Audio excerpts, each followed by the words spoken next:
안녕하세요. 시티큐브입니다. 지난 29일 CNN 방송에서 일본의 시대착오적 행정을 강하게 비판하고 나섰습니다. 일본 히로시마현 오노미치시 정부가 제작한 남편의 환심을 사는 방법이라는 제목의 지침서를 강하게 비판한 것인데요. 이는 지난 2017년 오노미치시가 주민들을 대상으로 임산부가 해야 할 일이라는 내용의 설문조사를 바탕으로 제작된 것으로 알려졌습니다.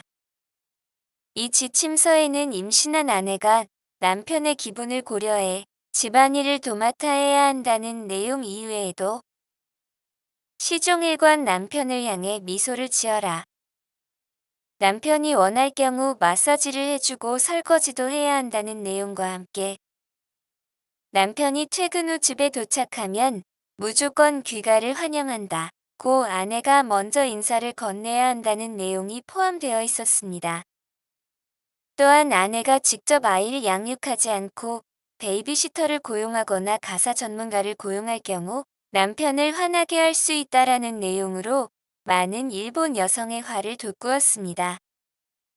시대착오적 행보는 이뿐만이 아닌데요.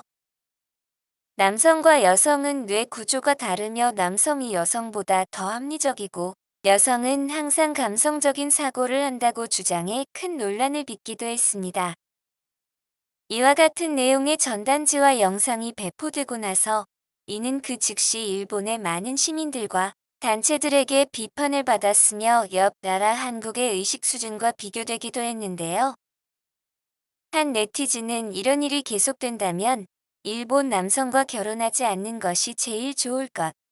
이웃나라 한국을 본받아라라며 통쾌한 일침을 선사하기도 했습니다. 이와 같은 사건은 일본에서 한두 번 일어난 게 아닌데요. 일본에서는 여전히 여성 인권에 대한 문제가 심각합니다.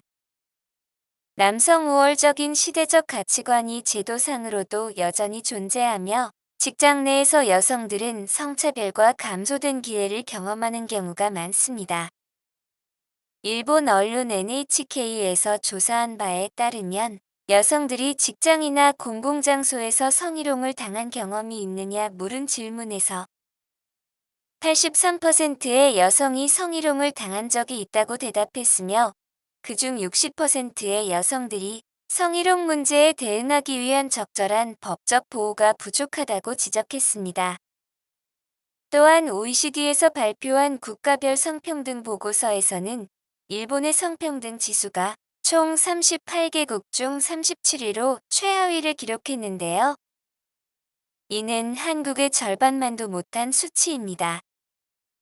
반면 한국에서는 여성 인권과 평등에 대한 노력과 진전이 있으며 그런 면에서 한국에 대한 우러러보는 눈길이 늘고 있는 것 같습니다. 또한 일본과 달리 한국은 미래지향적인 여성 인권 정책과 법률을 강화해왔습니다.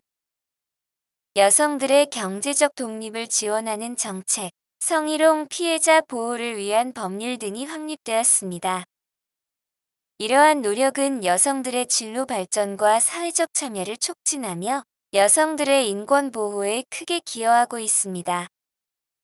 하지만 일본은 아직도 이러한 면에서 한국과 비교해 뒤처진 상태입니다. 한국에서도 가부장적 가치관은 여전히 존재하지만 점차 변화하고 있습니다. 여성들의 사회적 역할과 가족에 대한 인식이 다양해지고 있으며 가족 중심의 사회 구조에 대한 인식 변화가 진행되고 있습니다. 반면에 일본에서는 아직도 가부장적 가치관이 여전히 강조되고 있습니다. 한국은 최근 몇십 년간 여성 인권과 평등에 대한 사회적 의식의 변화가 두드러지며 여성들의 사회적 참여와 경제적 독립을 지원하는 노력이 강화되고 있습니다.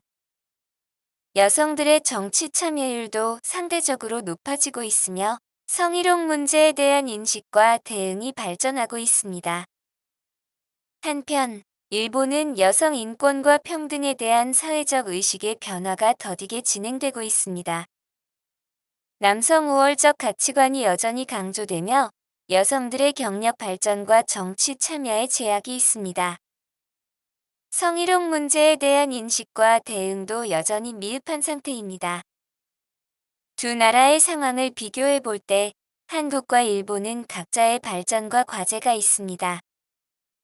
한국은 여성 인권과 평등을 위한 노력과 정책이 상대적으로 더 발전되고 있으며 사회적 변화가 더욱 가속화되고 있습니다. 반면에 일본은 더 많은 노력과 변화가 필요한 상태이며 여성들의 목소리를 더욱 반영하고 보호하는 시스템을 구축하는 데에 노력이 필요합니다. 두 나라 모두에서 여성들의 목소리와 인권에 대한 존중과 지지가 더욱 필요하며 함께 노력하여 여성 인권과 평등을 실현하는 데에 기여할 수 있기를 바랍니다. 각 나라의 성공 사례와 문제점을 공유하고 배움으로써 더 나은 미래를 위한 발전적인 방향으로 나아가길 희망합니다. 지금까지 CCTV였습니다. 감사합니다.